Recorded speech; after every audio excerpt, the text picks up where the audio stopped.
Assalamualaikum warahmatullahi wabarakatuh. Salam sejahtera untuk kita sekalian. Selamat pagi dan salam sehat untuk kita semua. Di video kali ini saya akan menjelaskan terkait dengan kompetensi dasar yang wajib dimiliki oleh seorang guru. Nah, mungkin bagi sebagian orang kompetensi ini tidak terlalu penting. Namun bagi kalian yang ingin menjadi pendidik, justru kompetensi dasar ini sangat penting dalam pengembangan karir kalian sebagai seorang pendidik. Namun sebelum kita lanjut, jangan lupa di like, comment, and subscribe, dan juga bunyikan lonceng notifikasinya agar kalian bisa mendapatkan video-video pembelajaran dari channel ini.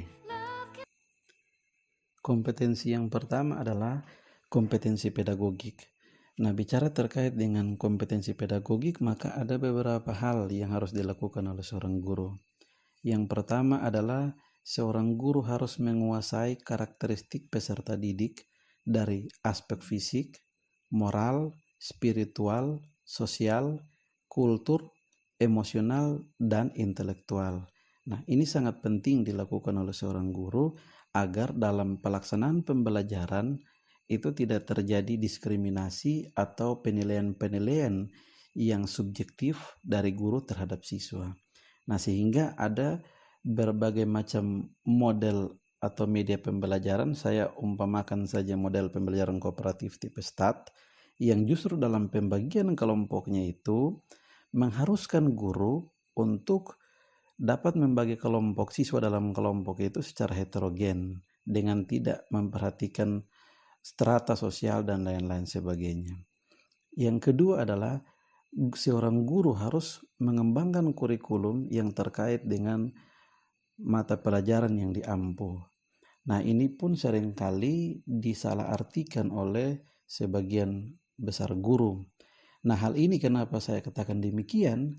Karena bagi sebagian guru mereka hanya mengambil atau mengcopy paste kurikulum yang telah disusun oleh pemerintah, kemudian diimplementasikan dalam lembaga pendidikan ataupun sekolah yang mereka lakukan atau mereka ajarkan. Nah, padahal ini salah.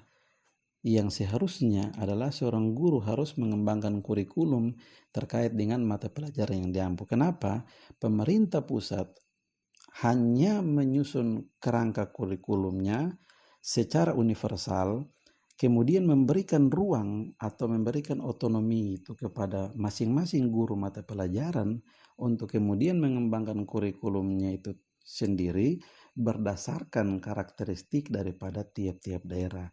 Nah, tentu kita tahu bahwa tiap-tiap daerah itu memiliki karakteristik yang berbeda-beda, dan karena itu ruang itu sengaja dibuka oleh pemerintah agar setiap guru pada daerah-daerah tertentu dapat menyesuaikan kurikulum itu sesuai dengan daerahnya masing-masing. Yang ketiga adalah menyelenggarakan pembelajaran yang mendidik. Nah, ini juga menjadi hal penting. Kebanyakan kita dalam pelaksanaan pembelajaran itu belum mampu untuk melakukan pembelajaran yang mendidik. Padahal tanpa kita sadari, tugas seorang guru itu tidak hanya difokuskan pada mengajar, tetapi juga tugas seorang guru adalah mendidik. Dan oleh karena itu, ini sangat penting. Kenapa kementerian kita harus namanya Kementerian Pendidikan dan bukan Kementerian Pengajaran? Karena memang tugas guru bukan hanya difokuskan untuk mengajar, tetapi juga untuk mendidik. Dan oleh karena itu, dalam implementasi rencana pembelajaran semester atau RPP itu sudah disediakan waktu-waktu tertentu oleh seorang guru dalam melaksanakan pembelajaran yang mendidik tersebut. Kemudian yang keempat adalah memanfaatkan teknologi informasi dan komunikasi untuk kepentingan pembelajaran. Nah, hal ini juga harus dilakukan. Terdapat di berbagai sekolah-sekolah yang ada di pedesaan-pedesaan itu terkadang masih sangat minim terkait dengan teknologi informasi dan komunikasi. Dan oleh karena itu, seorang guru dituntut untuk harus menyesuaikan dengan perubahan teknologi kita di saat ini. Apalagi kita sekarang ini berada dalam revolusi industri 4.0. Dan karena itu kita harus memanfaatkan teknologi informasi yang ada untuk dapat melakukan komunikasi dalam pelaksanaan pembelajaran di kelas. Dan yang terakhir adalah berkomunikasi secara efektif, santun dengan peserta didik. Nah, ini juga sangat penting dilakukan oleh seorang guru. Kebanyakan guru menganggap dirinya itu paling pintar dan kemudian dapat berkomunikasi sesuai dengan kemauannya sendiri-sendiri tanpa memperdulikan efek psikologi daripada peserta didik tersebut. Nah, hal ini sangat penting untuk diperhatikan dalam implementasi kompetensi yang pertama, yaitu kompetensi yang kedua adalah kompetensi kepribadian. Nah, kalau kita ingat sejenak bahwa ada peribahasa yang mengatakan bahwa guru itu diguguh dan ditiru. Nah, hal ini menjadi sebuah indikator penting dalam kompetensi kepribadian. Hal itu kenapa menjadi indikator penting? Karena seringkali kepribadian guru itu menjadi sebuah sorotan, menjadi sebuah objek yang dapat ditiru dan diguguh oleh para siswa. Dan karena itu ada beberapa hal penting yang perlu diperhatikan dalam kompetensi kepribadian. Yang pertama adalah guru harus bertindak sesuai dengan norma agama, hukum, sosial, dan kebudayaan nasional Indonesia. Hal ini mengapa sangat penting? Karena berbicara terkait dengan norma atau aturan yang berlaku, baik itu secara agama, baik itu secara hukum, sosial, maupun kebudayaan nasional Indonesia.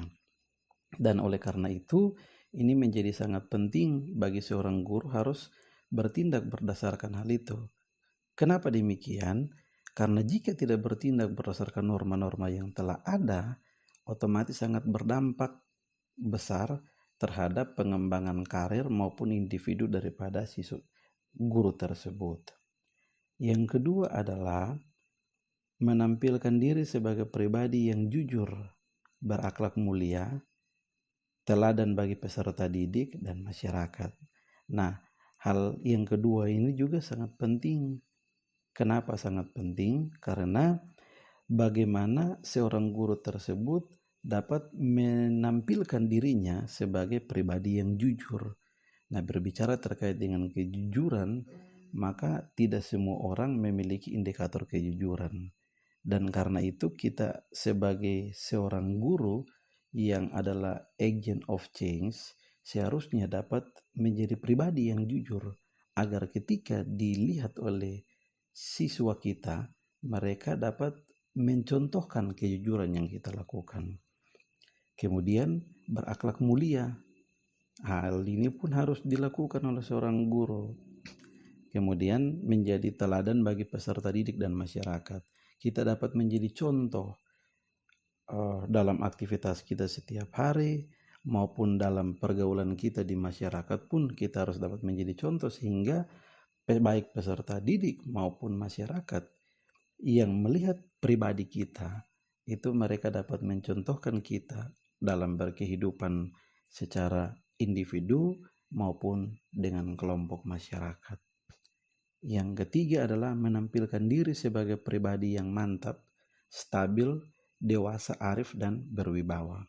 Nah, kewibawaan ini juga sangat penting sehingga ketika orang melihat diri kita itu akan menggambarkan sosok seorang guru yang mantap dalam pelaksanaan tugas dan tanggung jawabnya, yang stabil, yang dewasa, yang arif dan berwibawa dalam kesehariannya.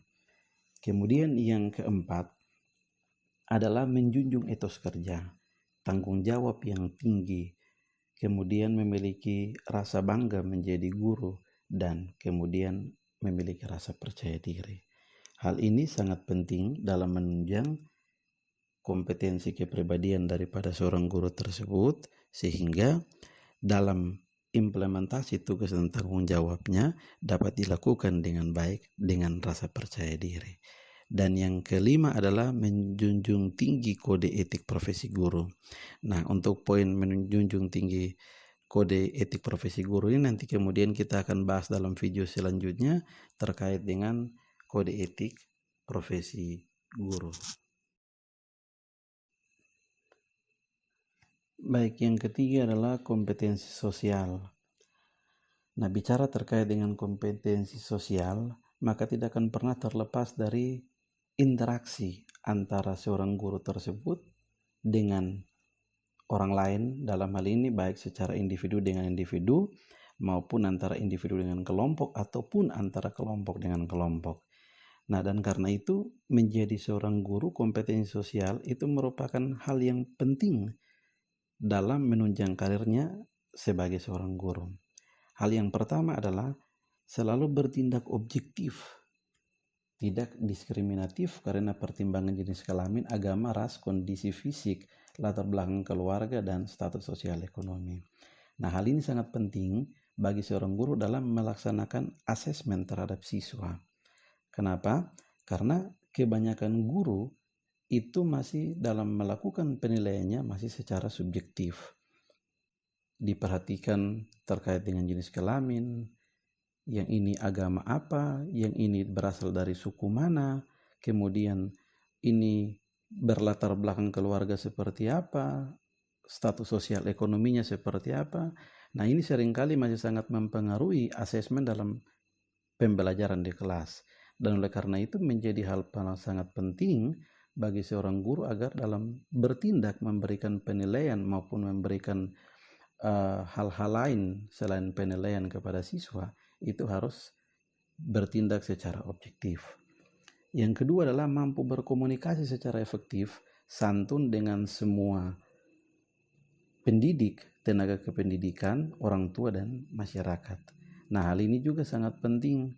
Kenapa? Karena seseorang itu akan sangat dilihat dari bagaimana cara orang tersebut berkomunikasi dengan orang lain.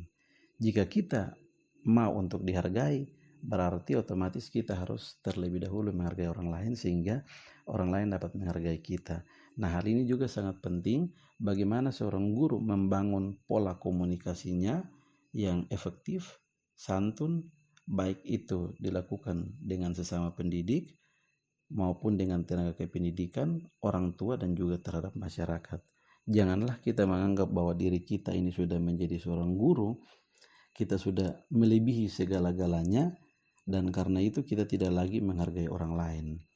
Baik itu sesama pendidik, maupun tenaga kependidikan kita, orang tua daripada siswa, maupun masyarakat secara umum. Nah, ini juga sangat penting, dan oleh karena itu seorang guru harus dituntut untuk harus berkomunikasi secara efektif, santun dengan unsur-unsur terkait tersebut. Kemudian yang ketiga adalah beradaptasi di tempat bertugas di seluruh wilayah Republik Indonesia yang memiliki keragaman sosial budaya. Nah, hal ini seringkali menjadi sebuah problem bagi sebagian guru. Mengapa? Kita tahu realita menunjukkan bahwa sebagian besar guru justru malah tidak mau untuk ditempatkan di daerah-daerah terpencil. Nah, ini seringkali kita boleh melihat dengan berbagai realita yang terjadi saat ini bahwa sekolah-sekolah di perkotaan itu terjadi penumpukan guru. Sedangkan kita boleh melihat bahwa banyak sekali sekolah-sekolah di pedesaan, apalagi desa-desa terpencil seperti di daerah kami ini, daerah 3T, itu sangat mengalami kekurangan guru. Nah, hal ini juga seharusnya menjadi masukan yang baik bagi pemerintah sehingga dalam menempatkan guru-guru tersebut tidak hanya difokuskan pada daerah perkotaan namun juga diperhatikan kondisi atau kekurangan-kekurangan guru yang berada pada daerah-daerah terpencil di seluruh negara Republik Indonesia, terlebih khusus pada daerah 3T. Kemudian yang keempat adalah seorang guru harus mampu berkomunikasi dengan komunitas profesi sendiri dan juga profesi lain baik secara lisan maupun tulisan. Nah, komunikasi ini sangat penting dalam memberikan atau serah terima informasi terkait dengan pengembangan dirinya sendiri maupun pengembangan kelembagaan, baik itu dilakukan dalam komunitasnya sendiri maupun dilakukan dengan profesi lain yang memang diadakan dengan tujuan adalah mengembangkan kompetensi-kompetensi daripada guru tersebut. Kompetensi yang keempat adalah kompetensi profesional. Nah, bicara terkait dengan kompetensi profesional, maka memiliki hubungan yang sangat erat dengan kemampuan intelektual yang dimiliki oleh guru tersebut. Nah, terkait dengan itu ada beberapa indikator yang perlu diperhatikan oleh seorang guru dalam memperkaya kompetensi profesional daripada guru tersebut. Yang pertama adalah seorang guru harus menguasai materi pelajaran yang akan diampunya. Nah, hal ini sangat penting. Kenapa? Karena kebanyakan guru dalam pelaksanaan pembelajarannya tidak mempersiapkan dirinya sebaik mungkin, sehingga itu sangat berpengaruh terhadap kemampuan daripada siswa tersebut. Nah, banyak guru yang kita temukan itu justru malah dalam penguasaan materinya cenderung tidak dipersiapkan dengan baik, sehingga apa yang disampaikan atau ditransfer, ilmu yang ditransfer oleh guru kepada siswa itu tidak semuanya dipahami dengan baik oleh siswa. Yang kedua adalah menguasai standar kompetensi dan kompetensi dasar mata pelajaran yang diampu.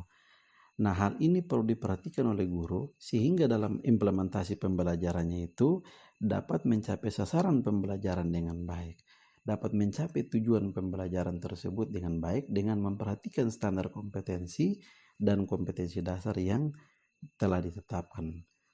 Itu jika dalam kurikulum berbasis kompetensi atau kurikulum tingkat satuan pendidikan. Namun dalam kurikulum 2013 itu adalah kompetensi inti yang harus diperhatikan, dan oleh karena itu ini menjadi hal-hal penting yang harus diperhatikan oleh guru. Yang ketiga adalah mengembangkan materi pelajaran yang diampu secara kreatif dan inovatif. Nah, hal ini juga sangat penting bagaimana seorang guru tersebut tidak terfokus hanya pada materi-materi yang ada di internet maupun materi-materi yang ada dalam buku-buku teks, baik textbook maupun buku-buku elektronik, tetapi juga dapat mengembangkan materi tersebut berdasarkan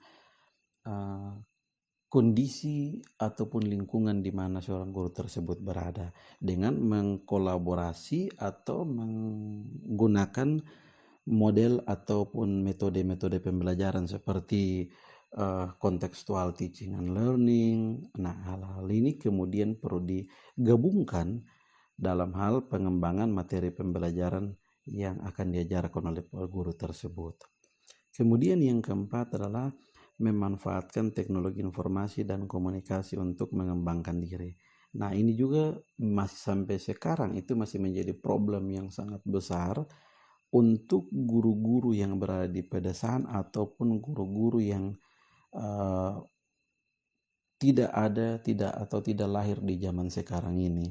Mereka yang ada di zaman dulu dengan rentan usia yang sudah cukup tua, kemudian tidak mampu untuk menyesuaikan atau tidak dapat untuk menyesuaikan dengan teknologi informasi saat ini, sehingga kalau kita melakukan observasi atau penelitian di berbagai sekolah yang ada di pedesaan atau desa-desa terpencil itu, kita masih banyak menemukan sekali banyak guru yang mungkin dalam mengoperasikan komputer belum mampu untuk mengoperasikan komputer tersebut. Ada banyak guru yang belum dapat menggunakan teknologi informasi dan komunikasi ini untuk mengembangkan dirinya. Dan oleh karena itu, dalam video ini menjadi hal penting untuk disampaikan kepada para guru ataupun disampaikan kepada siapa saja yang memang ingin untuk menjadi pendidik, sehingga dapat memanfaatkan teknologi informasi dan komunikasi untuk mengembangkan dirinya, sendiri maupun untuk mentransfernya kepada orang lain. Demikian yang dapat saya bagikan di saat ini terkait dengan kompetensi dasar yang wajib dimiliki oleh seorang guru. Sampai ketemu pada video-video pembelajaran maupun video-video kreativitas lainnya. Terima kasih.